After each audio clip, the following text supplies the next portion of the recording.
The first thing I did when I woke up from the coma was divorce her. I don't even remember the moment I woke up, but the first sound I heard was the panic in her voice. My eyes flickered open, and for the briefest second, everything felt normal, until I saw her standing there beside me. The woman I had loved, the woman I had spent years building my life with, was now nothing more than a stranger in a hospital room. She was crying, but I could barely make out the words. Her voice cracked, "You're alive. Thank God, you're alive." For a moment, I wanted to believe her. I wanted to think that the woman I had entrusted my heart to was the one who had stayed by my side, the one who had been there every day while I fought for my life. But the truth hit me harder than the machines beeping around me. I remembered the days before the accident, the long nights spent talking about our future. I thought she was the one. She made me feel invincible, like I could take on the world. But now, everything felt like a lie. As my vision cleared, I noticed the absence of something vital, her ring. The wedding band I had slipped onto her finger years ago, a symbol of my commitment, was missing. It was at that moment I knew. The betrayal had already begun. She wasn't here because she loved me. She wasn't here because she had hoped I'd wake up. No, she was here because it was easier to keep up the charade, to make everyone believe that she was the dutiful wife. The betrayal was not just physical. It was emotional. She had let me rot in that coma while she made choices that shattered everything I believed about love. And I was going to make her pay. In that hospital room, surrounded by a flurry of nurses and doctors, I didn't hesitate. I turned to her, my voice raw and laced with fury, and whispered, "I want a divorce." It was the first decision I made after waking up. It would not be the last. I'll never forget the moment I first met Lily.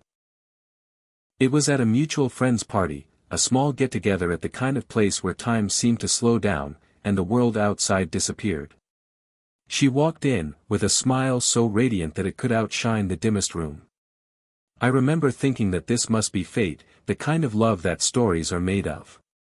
She was everything I wanted, smart, driven, beautiful, with an air of effortless grace that made her magnetic. Our connection was instant. In the beginning, I thought she was my other half, the one person who could understand the depths of my dreams and ambitions. We spent endless hours together, talking about everything and nothing. She loved hearing about my career aspirations, the things that kept me awake at night, and in return, she shared her vision for the future, a future where we would build something extraordinary together. Lily had a way of making everything feel simple, like the path ahead of us was clear. She would often say, "We're the perfect team. We can conquer anything together." And I believed it. I was convinced that I had found the one person who truly had my back. We got married after 2 years, a whirlwind romance that felt like it was written in the stars. I never questioned her loyalty, at least not then. She was my anchor. My best friend. The person I wanted to grow old with. But all of that began to unravel over time. Looking back now, the signs were always there. Small things at first, little cracks that I chose to ignore because I didn't want to see the truth. She was always busy, always working late or attending events that I wasn't invited to. She would become distant, not in a way that was overtly obvious, but in the way she would no longer reach out to me with the same enthusiasm, the same affection. In the beginning, I thought she was just stressed. That's what we all tell ourselves when the person we love seems to drift. But it wasn't just stress. It was something deeper. I noticed how her gaze would linger on her phone, how she'd respond with short, distracted answers when I asked about her day. She had this coldness that I couldn't put my finger on, and though I never outright asked her, I started to feel the emotional distance growing between us. Then came the night that changed everything. I had been out of town on business for a few days, and when I returned, I noticed something strange. The apartment felt different. The usual warmth of her presence was gone. But I brushed it off as just my paranoia. That night, I decided to surprise her. I bought flowers, her favorite kind, and I made dinner, a rare occasion in our busy lives. When I walked into the living room, my heart sank. She wasn't alone. She was sitting there, on the couch, with a man I didn't recognize. I had seen him a few times at events, but his presence in our home was a red flag I couldn't ignore. They were talking too closely, laughing in a way that made my stomach churn. My breath caught in my throat as I stood frozen at the door, unsure of what to do or say. The look on her face, that shocked expression when she saw me standing there, wasn't one of guilt, it was one of relief. Like she had been caught, but was glad I was finally seeing it for myself. I could feel the trust we had built disintegrating in that one painful moment. That night, she claimed that it was nothing. That it was just a business associate who was staying late to discuss a project. But I knew better. There was a chemistry between them that I couldn't ignore. It wasn't just a business conversation. It was more than that. From that point on, I became suspicious. I started questioning everything, the late nights, the phone calls I never got to hear, the sudden vacations she started taking without me. But it wasn't until the accident that everything came crashing down. The crash itself was a blur. I remember being on my motorcycle, racing against time, trying to get home after another fight with Lily. She had pulled away so much over the last few months that I couldn't even recognize the woman I married anymore. There was an emptiness in her eyes that scared me. The fight that day had been about her distant behavior. She didn't even seem to care. And so, I did what I did best when things got too intense, I ran. But running didn't save me. I remember the screech of tires, the blinding light, and then nothing. Just darkness. When I woke up, 3 years had passed. 3 years of my life were lost. And in that time, Lily had been by my side, or at least, that's what I was told. The truth, though, was that while I was lying unconscious, she was living a different life, one I was completely unaware of. Her story, her version of events, was that she had been there every day, holding on to the hope that I would wake up. But I knew better. The truth, as I would soon uncover, was far more twisted. In those 3 years, she had grown distant. She had moved on in ways I hadn't even realized. And when I woke up, she was still by my side, yes, but it wasn't out of love. It was out of obligation, out of the need to appear as the caring wife. But deep down, I knew what she had done. I knew the truth about her betrayal. And that was just the beginning of the chaos that would follow. The hospital room was quiet, save for the soft beeping of the monitors. I stared at Lily, her eyes wide with a mixture of confusion and relief, her hand still gripping mine, as if she had convinced herself that I was going to wake up and everything would be the same again. But it wasn't. It never would be. I hadn't spoken much since I woke up. My mind was too clouded with disbelief, with anger, with the weight of everything I had just uncovered. But as I lay there, trying to make sense of the world that felt so foreign now, one thought gnawed at me. Why was she still here? I knew that I had to find out the truth, even if it tore me apart. So, I asked her. The question I had been holding back for so long. The one thing I needed to know before I could ever even think about moving forward. Lily, I said, my voice raw and trembling, why did you really stay by my side while I was in that coma? Her eyes flickered for just a second, a shadow crossing her face before she quickly masked it with a forced smile. She squeezed my hand tighter, as though trying to convince herself of something. Because I love you, she said softly, her voice trembling. You're my husband. I couldn't leave you like that. I wanted to believe her. I really did. But something about the way she said it felt hollow, rehearsed. Too perfect.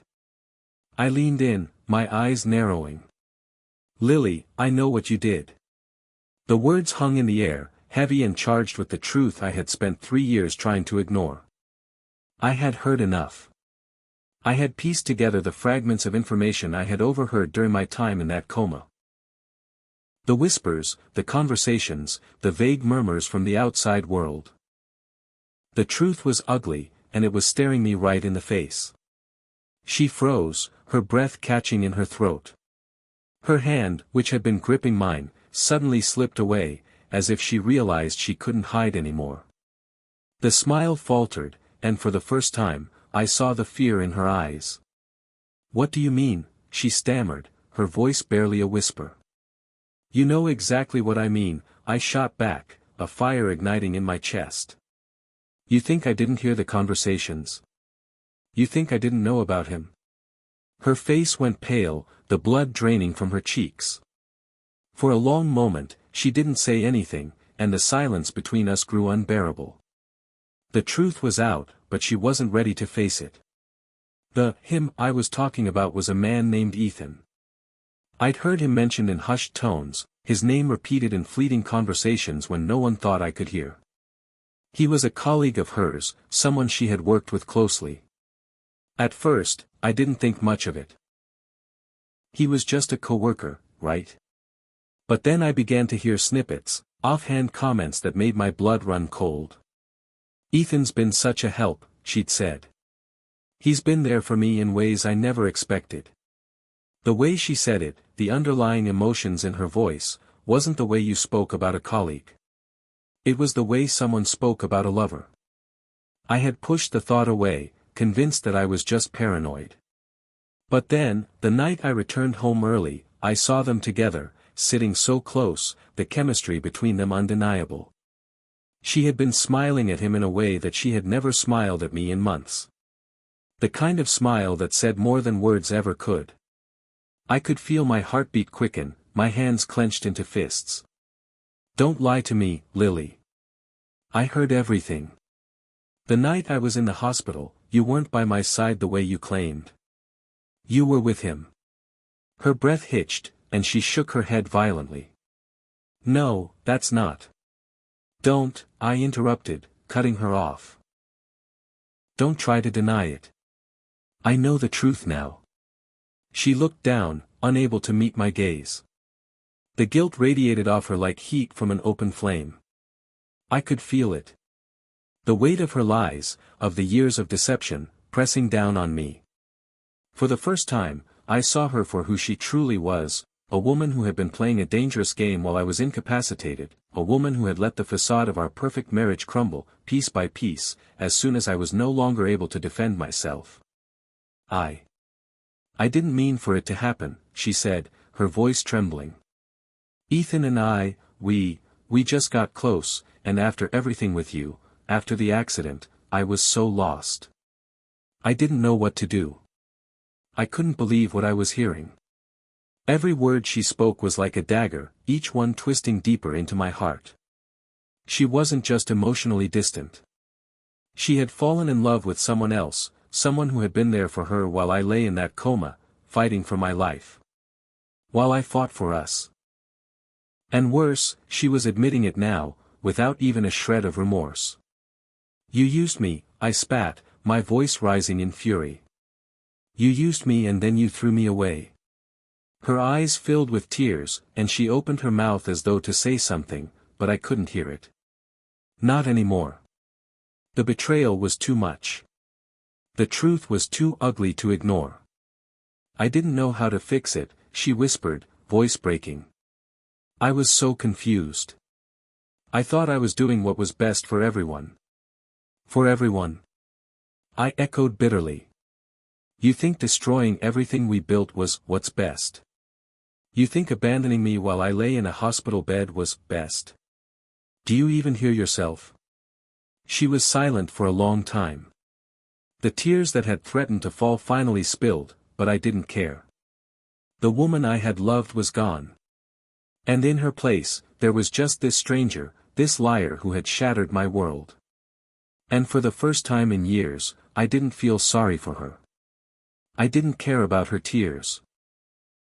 All I could feel was rage. "You'll never have the chance to fix anything," I said, the words escaping my lips like venom. "I want a divorce." She recoiled, as if my words were a physical blow. But it was too late. There was no turning back. The betrayal was out in the open now, and there was only one thing left for me to do, make her pay for what she had done. The day I demanded the divorce was just the beginning, but it felt like the start of an inevitable spiral, one that neither Lily nor I could escape. I was prepared to face the fallout, to confront her with everything I knew, and to finally take control of my life. But what happened next? What she revealed, the shocking truths buried beneath layers of lies, changed everything. It wasn't just her betrayal that I had to contend with, it was the realization that I had been wrong about everything, about everyone. I thought I was the one in control, but I was so terribly mistaken. When I left the hospital that day, the air outside felt different. The city that I had once known so well now seemed like a stranger's home, filled with unfamiliar faces, and my world felt hollow. I had believed that once I woke up, I could pick up the pieces and move on. But I didn't know then how much deeper the betrayals ran. How much further I had to dig to uncover the true depth of her deception. Lily, of course, did everything she could to keep me in the dark. She begged me for forgiveness, and pleaded with me to reconsider. But I couldn't even look at her without feeling disgusted. What was worse, what she didn't tell me, was that the emotional affair with Ethan wasn't even the worst of it. I was staying at a friend's place while I processed everything, just trying to put some distance between us. But a few days after I left the hospital, something strange happened. My lawyer called, telling me that Lily had sent papers to dissolve our assets. She wanted half of everything. Half of the house, the savings, the investments we had made together, all of it. She wanted everything I had worked for while I had been unconscious. At first, I didn't understand. She had betrayed me. She had taken someone else into our lives while I fought for mine. So why would she care about half of what was mine? But when I opened the papers she had sent, I saw the subtlety of her plan. She wasn't just seeking a divorce. She had orchestrated a deeper manipulation, a way to erase the consequences of her actions while protecting herself. The papers weren't just about finances, they contained a settlement proposal. Lily had strategically ensured that if I contested the divorce or the terms, the assets would be divided unevenly, and the court would likely rule in her favor. Not because she had any legal standing to do so, but because she had already managed to set the stage by playing the role of the devoted wife in front of everyone. She had gotten her family, our friends, even the people closest to me to believe that I was the one who had pushed her away. That I had driven her to seek comfort with someone else. And then came the phone call that I couldn't have predicted. It was from Ethan, the man, the one who had been by Lily's side all those months, the one who had held her while I was unconscious. The one who had wormed his way into our lives, not just emotionally, but financially. He didn't waste time with pleasantries. "I'm not sorry about what happened with Lily," he said, his voice clipped and confident, as if we were simply two businessmen negotiating terms. "But I think it's time you understood something about the situation you're in." I was quiet for a long time. "What situation?" "Everything you think you know about your marriage is a lie," he continued. "The truth is, you've been a pawn in a much bigger game. Lily and I were never just an affair. We were planning something bigger than you or I. And the funny thing is, you never even realized it. Lily has always been smarter than you. Always a step ahead." I could barely breathe, let alone speak. My mind raced to catch up with his words. I wanted to hang up on him. I wanted to believe this was just some sick, twisted manipulation. But deep down, I knew he wasn't lying. He wasn't the type of person to get involved unless there was something in it for him, and Lily had always been a master at getting what she wanted. I knew then that this wasn't just about her and me. This was about power. Control.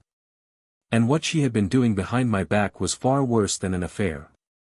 Ethan and Lily weren't just lovers, they were business partners. And the betrayal that had started as a simple affair had escalated into something much darker. I wasn't just dealing with a woman who had fallen out of love. I was dealing with someone who had been plotting the entire time. Someone who had been using me, using us, to build something for herself. I felt a cold sweat break out on my skin as the realization set in.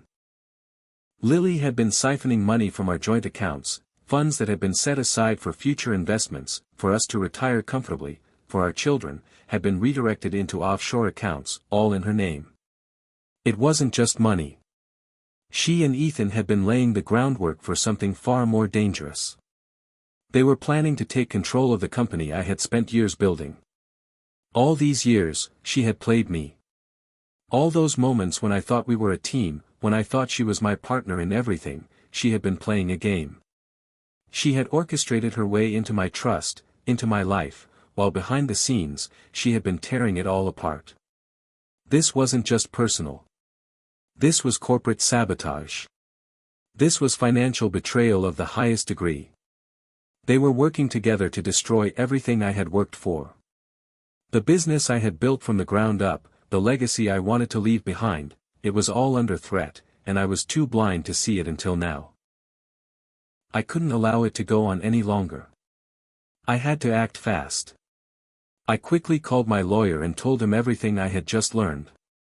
I knew that Ethan and Lily had to be stopped, but I couldn't do it alone. This wasn't just about revenge anymore. This was about survival. If I didn't take action soon, I would lose everything. The lawyer promised to initiate a full investigation into Lily's offshore accounts and the business deals she and Ethan had been making.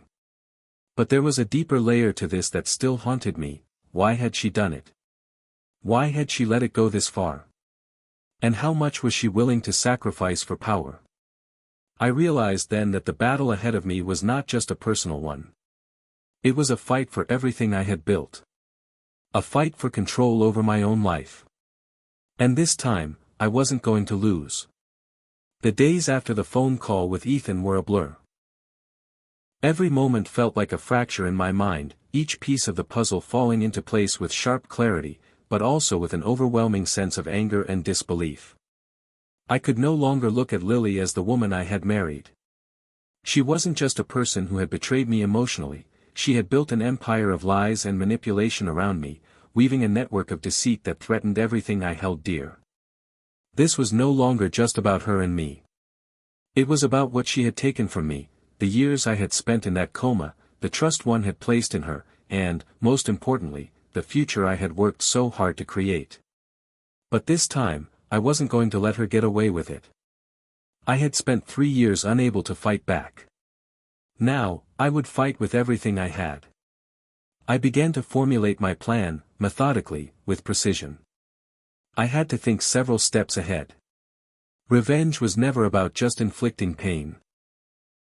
It was about taking back control, restoring my dignity, and hitting Lily where it hurt the most. The first part of my plan was to expose Lily for the corporate sabotage she had orchestrated. She had been siphoning money from the business, diverting funds to offshore accounts. She and Ethan had been working together to steal from me, to dismantle everything I had built. That, I realized, was my key leverage. If I could expose this to the board, to the people who trusted me, I could destroy the foundation of their alliance. I needed proof, and I needed it fast. My lawyer moved quickly, gathering evidence of Lily's financial transactions and the trail of illegal activities she had set up. I had to make sure the documents were airtight, no room for denials or legal loopholes. The goal was to ensure that not only was her reputation in shambles, but that she would face serious legal consequences for her actions. But I knew that exposing her to the world wouldn't be enough. Lily was clever. She would likely try to manipulate the situation, twist the narrative to paint herself as the victim. That's when I realized I needed something else. Something deeply personal that would break her down emotionally.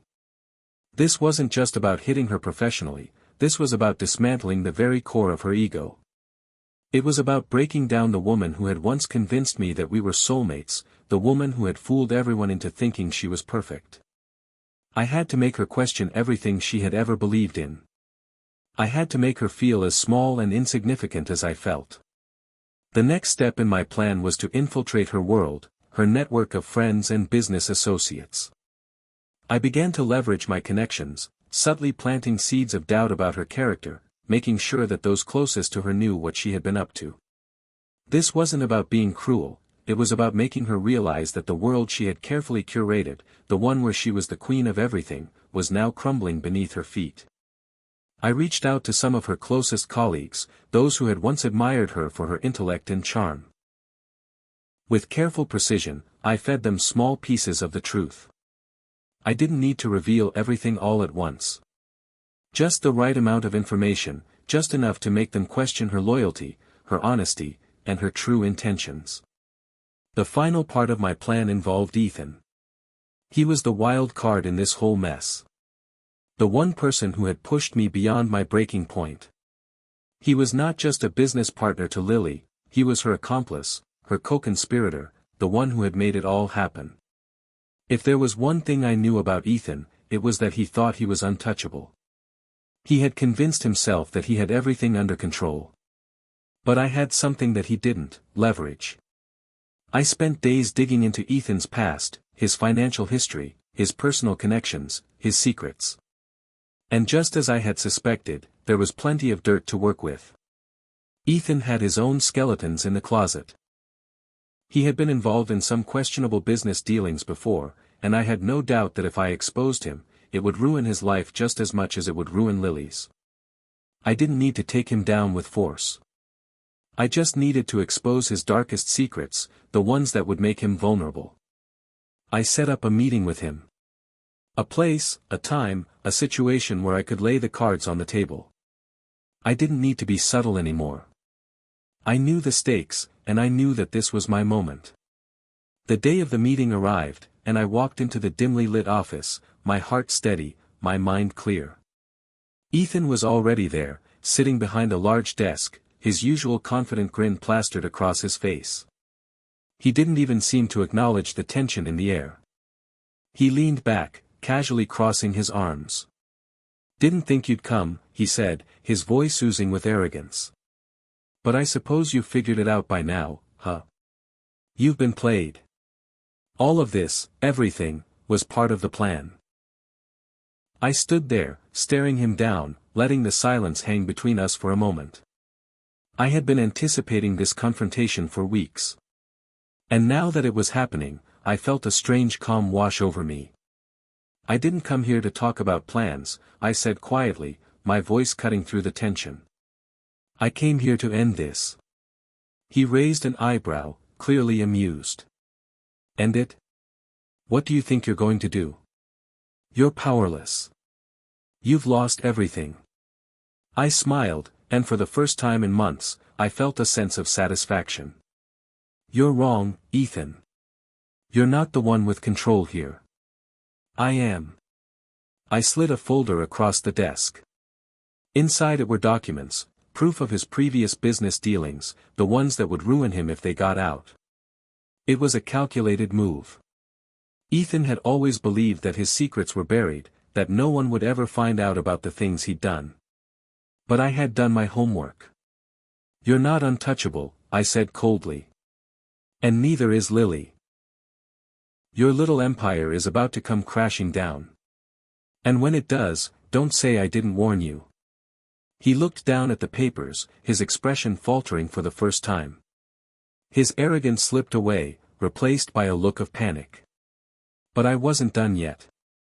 I pulled out a second folder, one that contained a recording, a conversation between him and Lily, planning their financial sabotage. It was undeniable. "You and Lily have been plotting against me for months," I said, watching his face go pale. "I'm going to make sure everyone knows the truth. This is how it ends, Ethan." He leaned forward, his bravado gone. "You can't do this," he said, his voice low. "You have no idea who you're messing with." I stood up, my voice unwavering. "I know exactly who I'm messing with. And now, so do you." The following weeks were a whirlwind of chaos. I exposed everything.